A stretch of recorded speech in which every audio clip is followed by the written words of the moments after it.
FM. Welcome along to the Christmas special of the Disability Life Podcast, Series 2. And I'm joined by literally a star in his own right, Eric Walker. Welcome along. Thank you so much for having me. Yeah, it's good. We've finally got them in. Absolutely. Getting it all planned. 100%. How are you doing? Doing very well. You might actually recognise them. Well, maybe your voice more than yourself. Potentially, yeah. Who knows? So he is actually a record breaker from the South Coast Music Chart on Voice FM, and he held a record most number ones by a single artist. Yes. Well done. Thank you. Thanks. But before we get into all of your career, let's start off with your early life. Okay. What was it like growing up? Yeah, I mean, I grew up in the East Midlands, so I'm a long way from home now. I live in Hampshire. I've got 3 siblings. I'm the third of 4. Yeah, and growing up, like, we didn't really have a lot, but like my parents worked really hard to make sure that we were able to sort of have food on the table and stuff like that, and be supported. From an early age, I was always like quite into music in terms of like watching it and stuff, but we never had like the money or the resources to me to pick up an instrument. Really, I didn't really also show much of an interest in it until later on, but I always had this dream. I was like, I'd love to be on stage, and it wasn't until I did theatre and stuff like later on at school, like in my A levels, that I was like, oh okay, like I quite enjoy this, like even more so, like I always wanted to do it, and I finally had the confidence. And then from there it's grown. Like I remember doing like karaoke at uni and people were saying, oh my god, you can sing, like you need to do something with this. And that's kind of, yeah, that kind of sums up my upbringing and sort of where I got to with it. Yeah. I didn't know that you grew up in the East Midlands. Yes. I've known you in Southampton. Yeah. For a while, so I thought you were just... Yeah, I mean, I've been in Hampshire since I was 18, so I moved to Winchester when I went to uni, and then I was like, oh my god, this is such a nice place to be, so I stuck around, and yeah, so then how long now? 10 years in Hampshire, no, 12 years. Oh, 30? Yeah, I'm 30. Yeah. Yeah, oh no, god no, I know. No, you look a bit younger than that. Sorry? You look a bit younger. Oh, thanks. Yeah. Thank you. Yeah, I'm quite lucky. I do get that a lot. Oh, for you? Yeah. Yeah. Skincare routine, I guess, maybe. What's the secret? Antoine Queen? I don't know. Yeah. Who knows what it is? Yeah. I guess I'm quite into sort of fitness and stuff and looking after myself, so I think that probably helps a lot as well. Is if you look after your body, then everything looks after itself, I guess. That's good advice, actually. Yeah. Yeah. So getting into it now, then. Your disability is, would you say, a rare one? I don't know. I mean, ankylosing spondylitis. Sorry, that is a mouthful. Thank you for telling me. I would not be able to pronounce it at all whatsoever. Yeah. I realise I say it really fast now, but yeah, ankylosing spondylitis is the name of the condition, and I got diagnosed with it only last year, beginning of last year, and I don't know a huge amount of people that have got it, but because I released a song about it, basically I was having a really bad flare-up and I was in a lot of pain because AS can give you spinal issues and complications. It can remove your flexibility, and over time it could just kind of ruin your flexibility completely, so you can't really do anything. But like, it also can cause uveitis, which is a condition in your eye. It can cause stomach discomfort and bowel issues and a whole bunch of other things.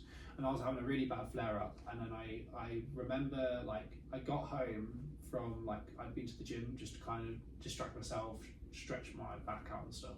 Get home, I wrote this song called Won't Surrender, which was inspired by it.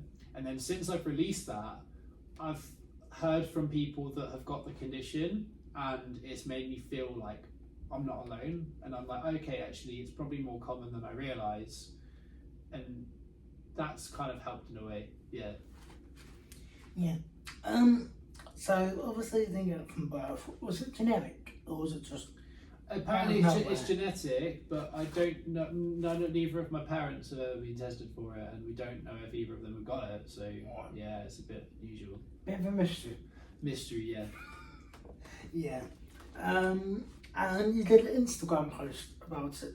I did, yeah. This year. I've done a couple recently. Yeah. So I did a video when I released my music video for Won't Surrender. I talked about it then, but then very recently I was on stage and somebody actually filmed me. I didn't know they were filming. They filmed me talking about the song, and I introduced it before I performed it in talks around the background and talked about why the song. I saw that clip. It's pretty good actually. Thanks. Yeah. And I think that's probably the one you saw. Yeah. Yeah, we should probably say thank you to Nathan Randall actually. He was one that got me in contact. Oh, awesome! Yeah, Nathan's fantastic. Yeah. From the South Coast Music Chart. He hosts the South Coast Music Chart over on Voice FM. A little plug for them. Yeah, he's great. I've had the chance, the pleasure actually, to meet Nathan a few times now, as well as Zinnia and Kristen, and also Zan from the station. Yeah. So, well, not from the South Coast Music Chart, but from the Voice FM family. Yeah. A big family now actually. I think we've grown to about 90 hosts now. Oh wow, okay, so, that's a lot. Yeah, I previously got to speak with Ned Henderson as well, but he's moved away unfortunately. Yeah. But he's great. Yeah, and then so it's a long time condition. Yeah, I will have it for life. Yeah, like this is it.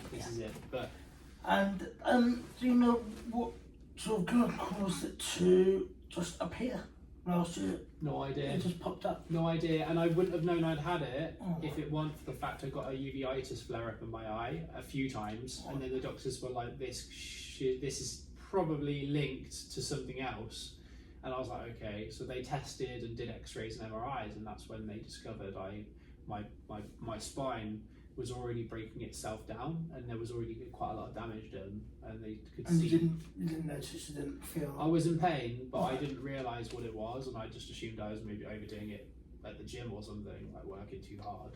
Okay. So yeah, that was when I discovered about it. I always thought something was weird because I'd be in like lots of intense pain, like I wouldn't be able to sleep at night. But I just assumed maybe I'd just pulled a muscle or something at the gym. But now I know it's not that. That's what you think it is. Yeah, but it wasn't that at all. Yeah. It's weird how you can have something and then just go to the doctor's or GP about it. I mean, it was go further and further down the line and think, I wonder what this is. It was very strange. I'm just glad that we know what it is now. But at the same time, it also, I also have to prepare myself that this is it now for like the whole of my life. I've got this will get worse. It won't ever get better. The damage that's been done, you can't reverse it. It's just keeping it at bay where I can. And is that with medication or anything to kind of keep it at bay? Yeah, so I take an injection every 2 weeks. So it's a bit like an EpiPen, and you stab your leg with it, and that is there to kind of reduce the inflammation and reduce the agitation of the white blood cells. So every 2 weeks I do that, and every couple of months I get a van that comes to where I live, comes to my home, and they have like a refrigerated unit, and they give me the refrigerated needles that I then have to put in the fridge. Okay. So in my fridge I have needles. Yeah. Just right there next to the eggs and the milk. Yeah. Yeah. I'm going to pick up one. Just as you do. Yeah. The back. Yeah. Yeah. And then so I've seen it, you mentioned a bit about that. So when did you just know you had this magical voice coming out of you, or did you think, nah, this is it? But what was it? I mean, did you watch X Factor, or was that any type of icon growing up? I don't know really. Yeah, I mean, I always listened to different bands and stuff growing up. Like a lot, like Feeder and even Fleetwood Mac, for example. I mean, Fleetwood Mac's a bit of a cliche answer. I don't everyone listens to Fleetwood Mac. But yeah, Feeders they were a big standout for me, especially just sort of vocally. Grant, the lead singer, he's fantastic. the script as well. Always been a big fan of the script. Katie Tunstall, who I got to see live this year. She was fantastic as well, and big influence over some of my sound. She's a great songwriter and inspires me how I write. Yeah, but I didn't really, I mean, X Factor and things like that, we watched a little bit of it, but not so much. My parents weren't really into it, if I'm honest. And I wasn't the biggest fan of it. Like, not really kind of my sort of style. That's kind of like Dead in the Water now anyway. So. Yeah, true. I mean, who knows? I wouldn't say, if it was to come back now, I wouldn't say never to going on it, but yeah. Oh, but it's got talent. All that, who knows? Yeah. Or The Voice. The Voice is still around, isn't it? Yeah, it is. Yeah. I mean, I've been tempted with The Voice to kind of pursue that, but maybe one day I'll sort of put my hat in the ring, see what happens, see if they even consider me. Well, you never know.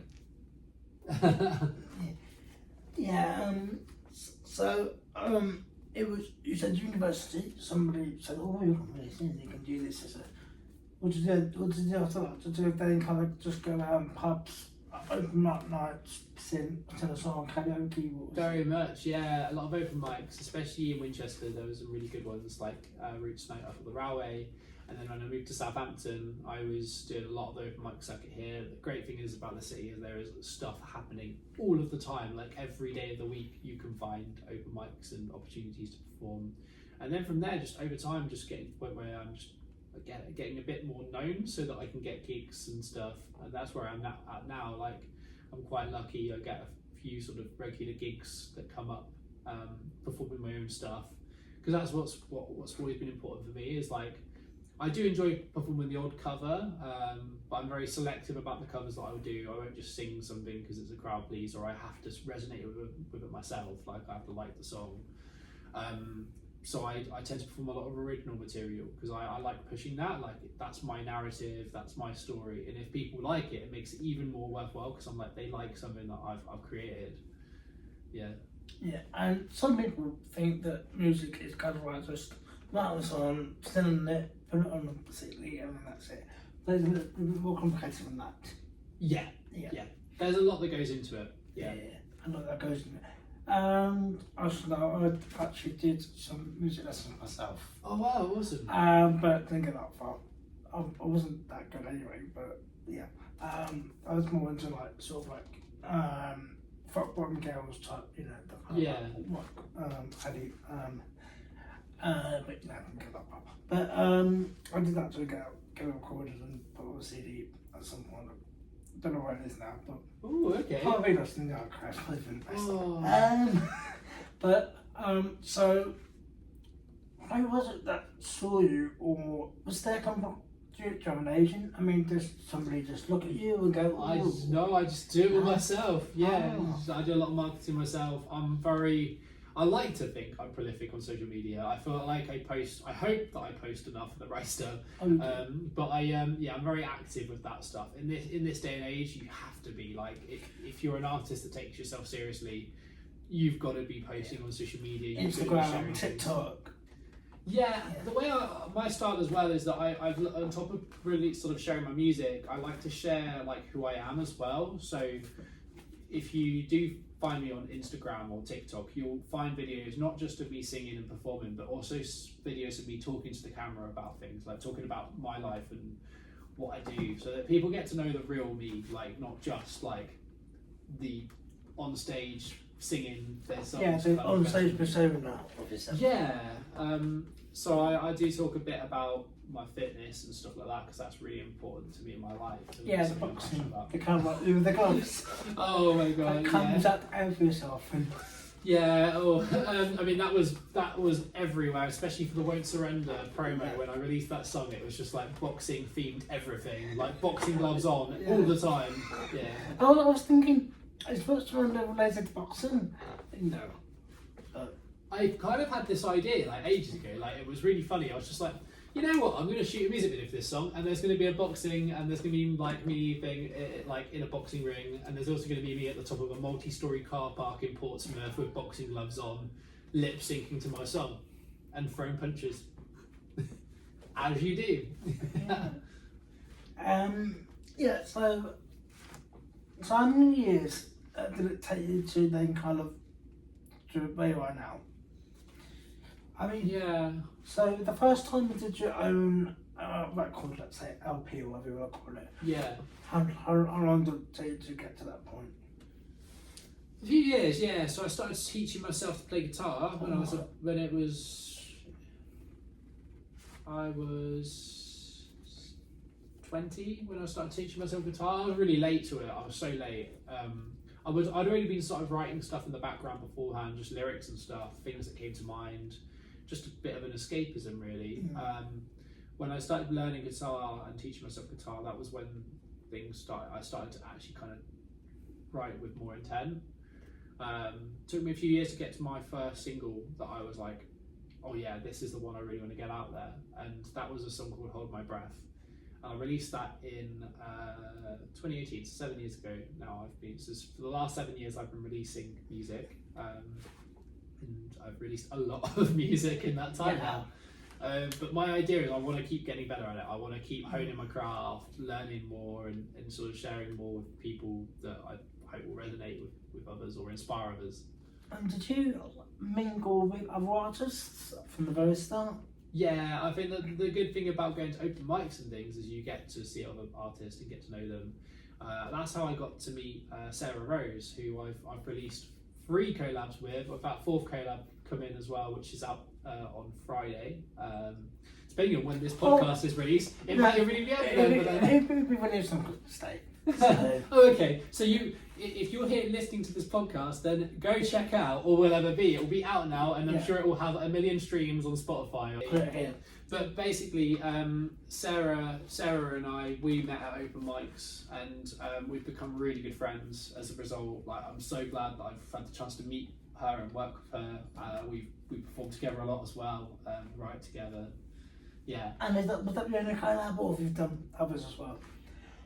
We've done other things as well, so we've done a lot of covers together. That's how we first started doing things. We were just like, oh, you've got a really cool vibe, like, because I said to her, I was like, you play piano, I play guitar, let's do something. And then we, I remember the first songs that we covered were Need You Now by Lady Antebellum and Beneath You're Beautiful by Labyrinth and Emily Sandé. And we still perform those ones every now and then. They're a bit rarer to hear live now, but we still do get those ones out every now and then. So you do a mix of well-known songs by artists, and you do your own sort of cover on it. A little bit, original. Yeah, yeah, a little bit. I mean, I'm more into doing my original stuff, to be honest. I mean, there might be the occasional song where I'm just like, oh, I want to sing this cover because I love it. But yeah, I think I would be selling myself incorrectly if people were coming to see me live and they're like, I'm going to sing along to everything. I'm like, you'll be disappointed because it'll be a bunch of songs you don't know. You will not know anything. Yeah. I still get crowd involved though. Like, there's a song I released back in the summer called Summer Love Cliche, and it's good fun to get people to sing along to. And I got people singing along at a couple of gigs for that one. Yeah. In fact, you were there at one of them. Yeah, you were there when I performed Summer Love Cliche. That was at the Orange Rooms. Orange Rooms. Yeah. Because it was really orange, so I won't forget that. But yeah. Yeah, and local here in Southampton, actually. Yes, it is. Yeah, very local. And so when was it that you sort of realised that you've got a bit of a following now? When did it kind of like hit its peak, or is the peak still yet to come? Or I like to think the peak's still yet to come, but yeah, I mean, there is some stuff that's happening where I'm just like, oh wow, like I can't believe that's happened. Like that's pretty amazing. Like, I released a song called Catch My Eyes last year, and it just seemed to really do well, like on Spotify, at least for my standards. Like, I mean, for the big artists out there, they would probably laugh at my numbers, but I was so proud of how well that did, and the impact it had on people. But then more recently, I was asked to do like a cameo. So you know the videos that like celebrities do. Yeah. So they'll do like Merry Christmas from Alan Carr or whoever the famous person is that's doing them. Yeah. Somebody asked me to do one for their husband for Christmas. And I was like, oh wow, this is amazing. Like, I can't believe someone wants to hear my voice on Christmas Day. Well, people are going to watch Christmas, so Yeah. yeah, two things happening. Yeah. And then we're going to start to touch on COVID. So Yeah. how was COVID for you? Weird. Very weird. Yeah, it feels like a bit of a fever dream now because it was 5 years ago. But at the same time, like, I remember I was doing loads of gigs at the time. I just landed a support slot for Top Loader, and it got cancelled because it was like in the May of 2020. But I remember the minute that the Prime Minister Boris Johnson announced a lockdown was going to be happening, I was in the studio at the time and we were working on a song called Paint the Walls. And we had like 2 hours left to finish the song because otherwise that's it, we wouldn't have been able to do anything with it. And me and Luke Target, the producer, we worked flat out. We were like, we need to work fast on this because we want to get this ready, we want to get this out. So I managed to release that song in the middle of COVID for everyone. But I kind of saw my role as an opportunity to keep other people happy and motivated and entertained. So I did live streams like every week. On a Friday I would on YouTube or on Facebook and Instagram. I would have my guitar out and I'd be singing, just to get people through it because it was such a tough time. Like, people couldn't go places, they couldn't go see live music, they were away from their families, so I did that to kind of keep everyone's spirits up. And you were in Manchester or back home? I was in Andover for that. Oh, right. So I was by myself as well, so it was very tough. Like, I was living by myself in my flat, like no one around me, but yeah, it was great to connect with people. I think as well because I've got fans that support me like in different countries, in different parts of the UK, and it was a chance to different countries. Yeah, they're going international. And it was great for people to have the chance to see me perform live when they normally never have the chance because I'm normally gigging on the South Coast. Yeah. So talking about the South Coast, yeah, perfect link. Is South Coast chart. Of course. When did you sort of start that journey? Yeah, it was actually this time 2 years ago, 2023, was when Building Blocks, which is a collaboration between me and an Isle of Wight band called Chasing Scarlet, we released a song called Building Blocks, and it was in the chart this time 2 years ago in the South Coast Music Chart. It entered at like number 7 or number 8 or something, and then it was in the chart for a very long time, and at one point it went all the way to the dizzying heights of number 2 in the January of 2024, and I was like, oh, that's really good and all, and I was like, but I was so disappointed. I was like, it's so close to number 1 and it never got there. But I kept pushing. I did loads of campaigning, and I even invented my own thing called South Coast Music Chart Bingo, which was basically to hit every single position in the top 10 as a marketing strategy. Because I worked out the song it had hit 8 out of the top 10 positions. The only positions it hadn't hit were number 1 and number 7. So I was like, help me get to South Coast Music Chart Bingo. Please help me get to number 7. Vote for everything else. Basically. So I never imagined the song going to number 1. On its 13th week, it made it to number 1. It went to number 1 13 weeks after 13 weeks in the chart, which most songs don't even spend that length of time in the top 10 at all. So that was crazy, and that was a week of my birthday. Funny thing is, it never reached number 7. It spent 24 weeks in the top 10, but none of those at number 7. So of all the numbers in the chart, that was the one it missed. So that's how it started. And yeah, Building Blocks went to number 1. My follow-up single, Catch My Eyes, went to number 1 and was the song of the summer last year. Then Night Drive went to number 1, followed by Make This Real, followed by Moments, Summer Love Cliche, Won't Surrender. And so it was incredible because I became the first artist to make 5 number 1s, which I then extended with Summer Love Cliche and Won't Surrender. So I now hold the record of 7 number 1s on the South Coast Music Chart. And Won't Surrender then spent 9 weeks at number 1, so it's got the longest run at number 1 in history, which is crazy. And you're in the studio for one of them. I saw a clip, but Oh, you were in the yeah, studio. I was in the studio for Christian. Yeah, I was sat there when they announced Won't Surrender was #1, and it was amazing. Like, it was so good, and they were just so lovely. Yeah. And it's a great. So, I was going to say about the boxing. Obviously, a load of promos about the boxing. So, presumably, you do boxing. I actually don't. Oh, do you not? No, so You caught me out then. I know, this is the funny thing. Like, so I'm really into my fitness, but I basically invented this whole boxing kind of campaigning and promo for the song, and that was the story behind the music video. Because the idea is the song is about being triumphant and being able to fight back. And I imagined it being a bit like a boxer in the ring. You're several rounds in, but you're like, no, I'm still going, I won't give up the fight.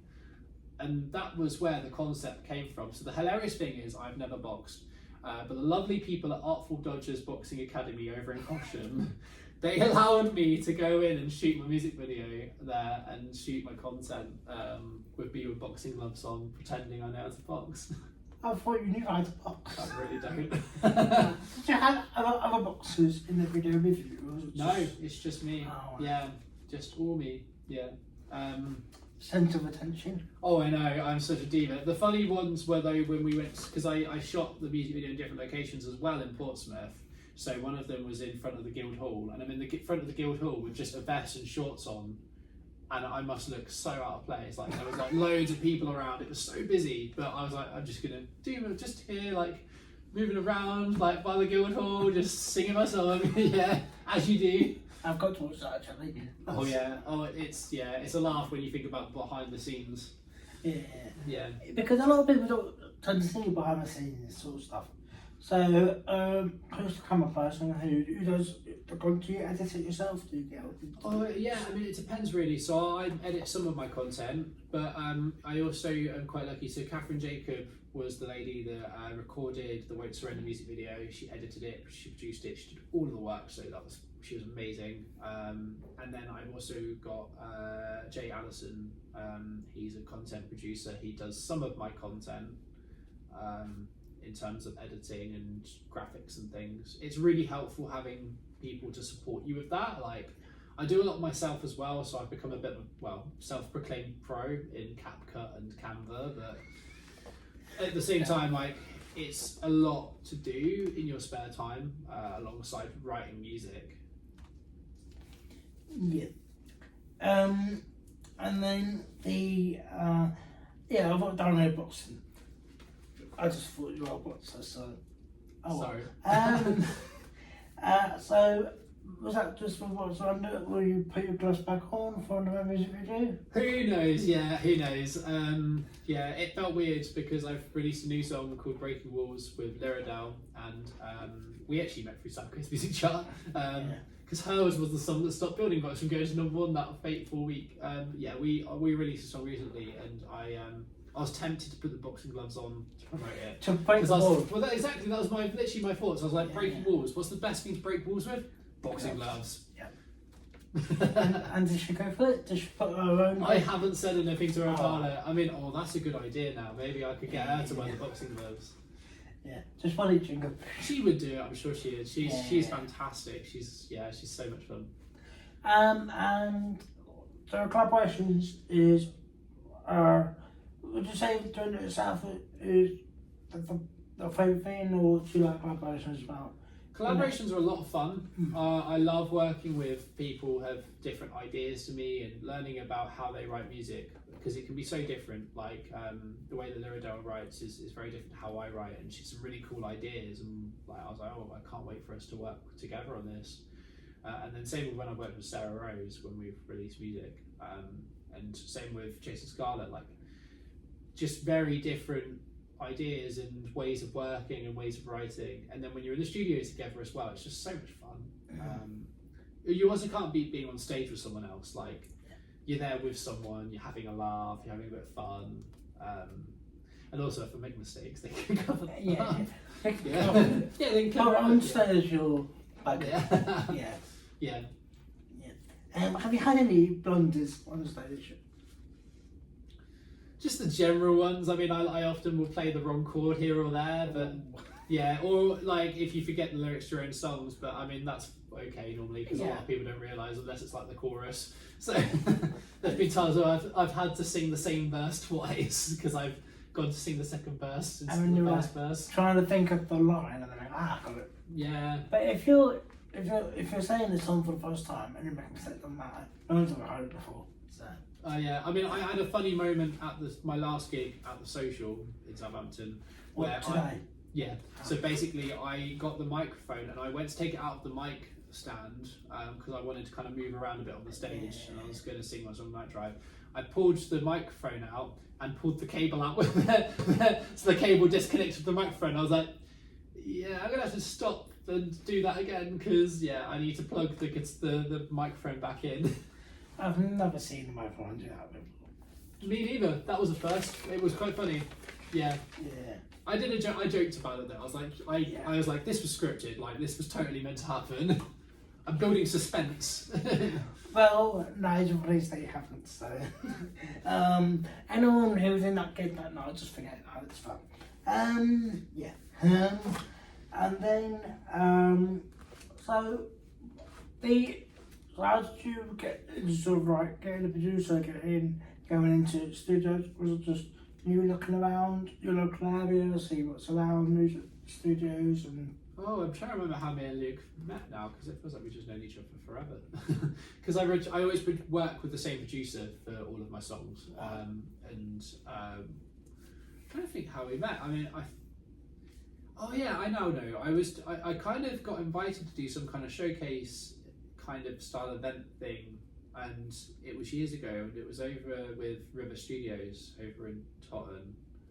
And that's how Luke and I started working together, was off the back of that, and we've just worked together ever since. I feel like once you find somebody that really you work well with and they get your sound and they're a part of your sound, you just kind of gel and you're like, I want to work with this guy. Let's do some more. Yeah, like we get on so well, and what I love about Luke as well is that he's not afraid to tell me if he thinks I've got bad ideas or something, or if I could do something better. So like, if I'm recording a vocal or something and he's like, mate, you can sing that so much more powerful than you've just done, give it some welly. And I like that. I really respect that as somebody that can be open and honest with me. That's better than just having a yes person. Yeah, I mean, yeah, because that doesn't help me. Like, I want the song to sound the best it can possibly sound, and the producer is a part of that. Like, he's a massive part of it. Like, I see it as a joint project. Yeah, of course. And how do you get your... So Lost Ideas obviously based on your personal life, but all the other songs thus far and their collaborations, where do those ideas come on? Are they do you have in your mind for a long time and you just finally write it all down, or...? I like to write about my experiences, and sometimes I write things on retrospection as well. So I look back on memories or I look back on things and write that way. So it really depends. Now we can't not talk about your fashion sense. Your lovely coat.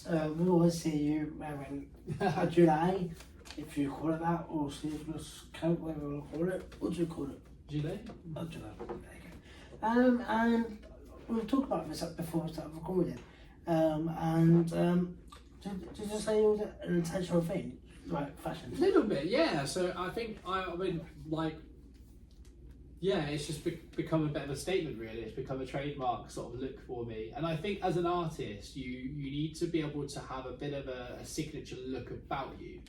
It's a psychological thing in a way, because it just means that people can remember, people remember different things. And some people remember names, some people remember what people say, some people remember what people are wearing. And so if you can try and kind of tick all three boxes, it makes it easier for people to remember you, find you and stuff. And so that was a big part of it. But it's also funny now because if I'm not wearing it and I'm doing something, so I will get a message or a comment on TikTok from somebody saying, I don't recognise this man, where is the gilet? Well, on that note, I've got you a gift actually. Have you actually? Yeah. Oh my. Have you actually? Yeah. Oh my god. Oh my god, you got me something. Oh, Yeah. I Related to the feel fashion really sense. bad because I didn't. So, Merry Christmas. Thank you so much. Well, I haven't got you anything. Oh no, don't worry about that. Should I open it now? Yeah, you can open it now, why not? Make sure this is the camera sees. It could be the 2026 statement. It does say the 25th of December on it though. Oh yeah, it would be 25th March, I just got that, so. So I'm opening this Yeah, now. just open it, yes. We're glad to mate. Oh, I'm bad with the sellotape. There we go. I managed to get the card. Yeah. Oh, I love this. Well, I just had all these cards like for years. That's such a cute dog. So, yeah. I won't surrender next year. Thank you. There you go. I love Yeah. that. I'm intrigued what this is. Yeah. I am very intrigued. It's very well wrapped as well. I feel like I need you to wrap my Christmas stuff because I'm terrible at it. But there's even more wrapping underneath. There is. I feel like I should have done the Christmas present thing and you shake it to work out what it is. Yeah, it's normally shake it's like sweets Or it's something breakable and it turns out it's glass. yeah, imagine that. Or I can't do the sellotape. Well, maybe you should have been boxer then. I should have brought my boxing gloves. I don't know if boxing gloves would have helped. I was just like punching to get through. Yeah. Okay, we are nearly there. Maybe there. Just one last bit of packaging. Well, there's something orange in here, which contrasts quite well with this colour. Oh, what have we got here? Oh, there's it, she made. That's hilarious. I want to open it. I feel like I should put it on. Oh, just look at open. It's one of these. Oh, there we are. It's a. There you go. I'm rubbish with packaging. Seriously, what is wrong with you? Oh, that is fetching. Oh, that is a beautiful colour. Oh, wow. Yeah, you said that your favourite colour was orange. It's got the sleeves as well. Yeah. That's really nice. I like that. Thank you very much. Yeah. I was just thinking more of like the sort of Bianca. I feel like I should put this on. Go on then. Yeah.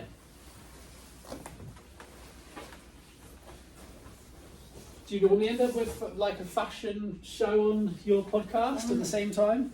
Yeah, do a little bit more. Ooh, look at Oh, it that. looks like it fits like a glove. Oh, there we go. Look at that. Oh, then just That's a read the lovely colour. colour. Thank you very much. Yeah, that's alright. There you go. How's that? Yeah, that looks pretty good actually. New signature look. Yeah. It's a nice colour one actually. Yeah. Don't really wear orange. Do you not? No, this is a one-off for me. Yeah. Very nice. Thank you so much. That's alright. Very kind of you. I feel bad now. As I said, I've not got you anything. Oh no, I don't know about that. Look, there you go. I'll wear it now.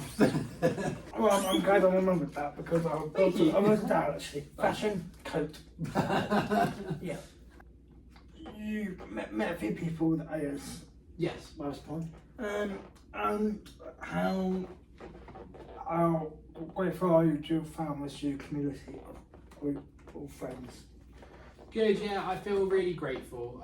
People have been really supportive. Like my friends and family have been really nice and helpful and understanding, which is all you can really ask for, really.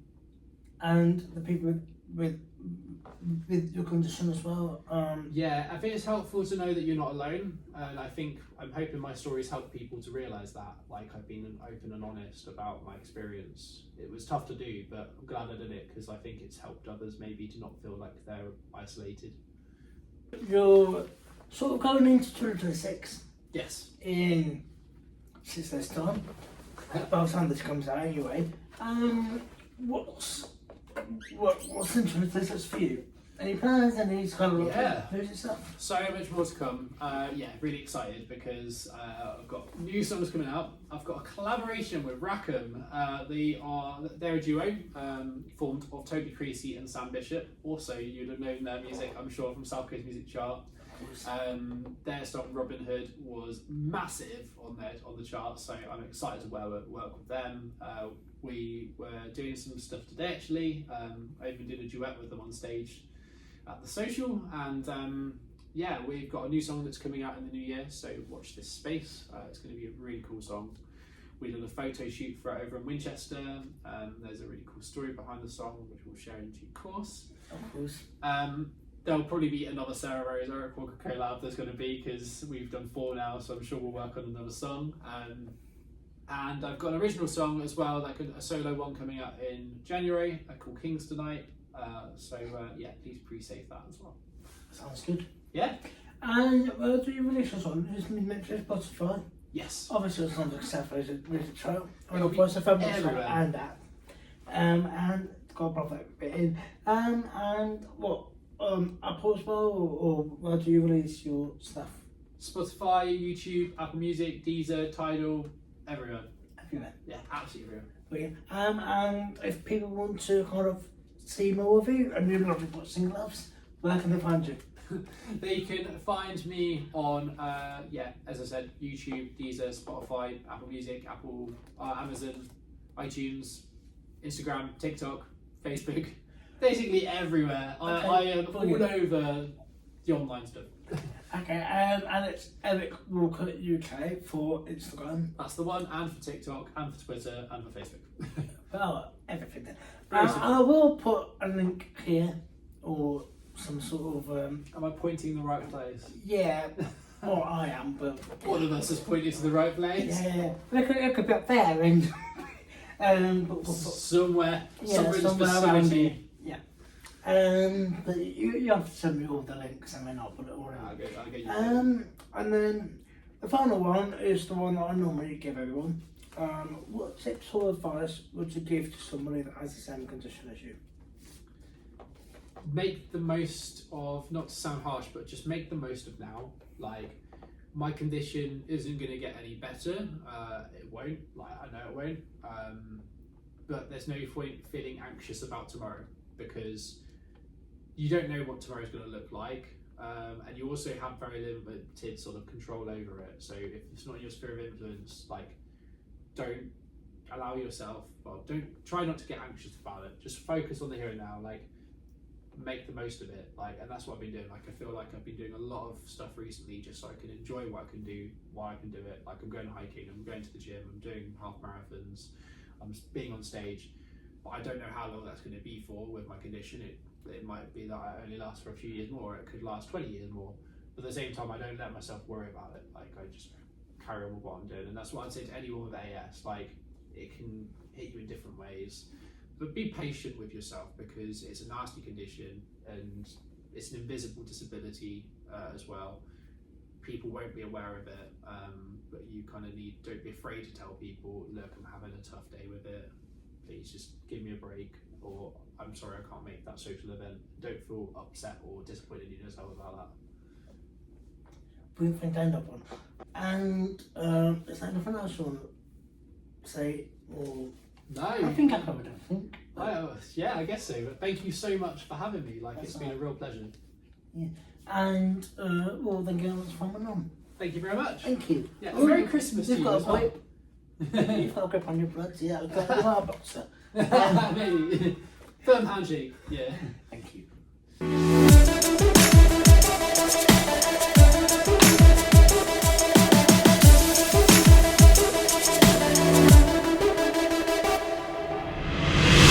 Voice.